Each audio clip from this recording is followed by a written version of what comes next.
अच्छी शिक्षा ही एक सभ्य समाज का निर्माण करती है, जिसके लिए स्कूलों और उच्च शिक्षा संस्थानों की आवश्यकता होती है। नरेला विधानसभा क्षेत्र में केवल एक कॉलेज है, वो भी नरेला विधानसभा क्षेत्र की जनसंख्या के लिहाज से छोटा पड़ता है। आज से कई वर्षों पहले नरेला के मामूरपुर ग्रामवासियों ने एक बड़ा भूभाग कॉलेज बनाने के लिए दान में दिया था। ये हमारे क्षेत्र के लिए गौरव की बात थी कि हमें कॉलेज की जमीन दान में मिली थी, जो आज सरकार ने बोर्ड लगा दिया। ये हमारे लिए बड़े शर्म की बात है, क्योंकि हमारे लड़कियों के लिए कोई भी महिला कॉलेज नहीं है।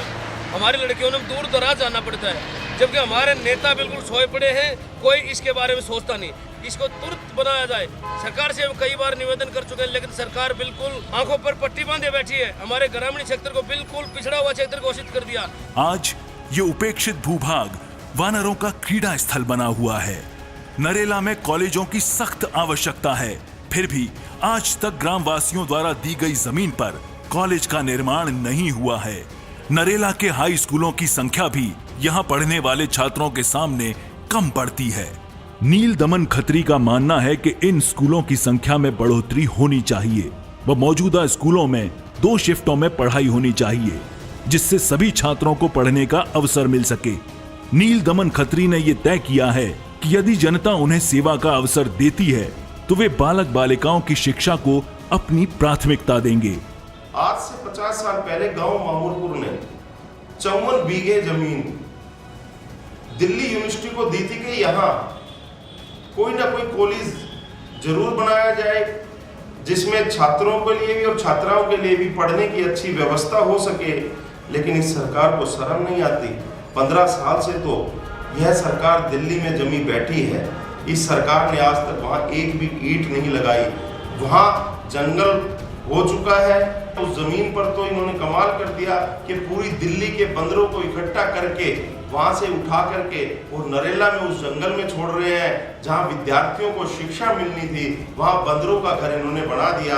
हमारी सरकार जैसे ही यहाँ से आएगी, हम निश्चित रूप से उस कॉलेज का शुभारंभ करेंगे और एक नया कॉलेज इस क्षेत्र में शुरू करेंगे।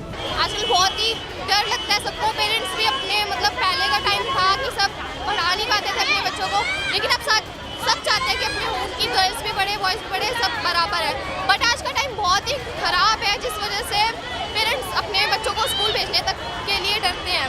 वो आज फिर पुराना वाला टाइम आ गया है कि गर्ल्स 12th तक ही रह पाती है मुश्किल से ही, और कई तो 12th भी नहीं कर पाती हैं। इस वजह से स्कूल वालों को काफी ज्यादा फैसिलिटी करनी चाहिए गर्ल्स के लिए, स्पेशली ट्रांसपोर्ट के लिए। छात्राओं के लिए सरकारी यातायात साधनों का प्रबंध करना।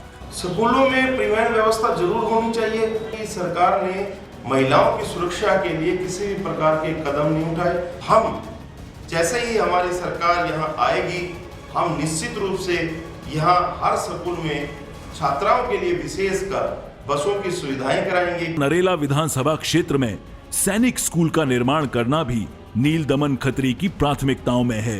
ये सरकार तो कमाल कर रही है, सैनिक स्कूल दे नहीं पा रही है सरकार। इस सरकार को इस क्षेत्र की चिंता ही नहीं है। निश्चित रूप से जैसे ही हमारी सरकार आएगी, हम इस क्षेत्र में नया सैनिक स्कूल भी बनाएंगे। नरेला स्थित राजा हरिश्चंद्र अस्पताल में मेडिकल कॉलेज की व्यवस्था से नरेला निवासियों को अत्यधिक लाभ होगा और इससे नरेला के युवाओं को रोजगार के साथ साथ उच्च शिक्षा का अवसर भी प्रदान होगा।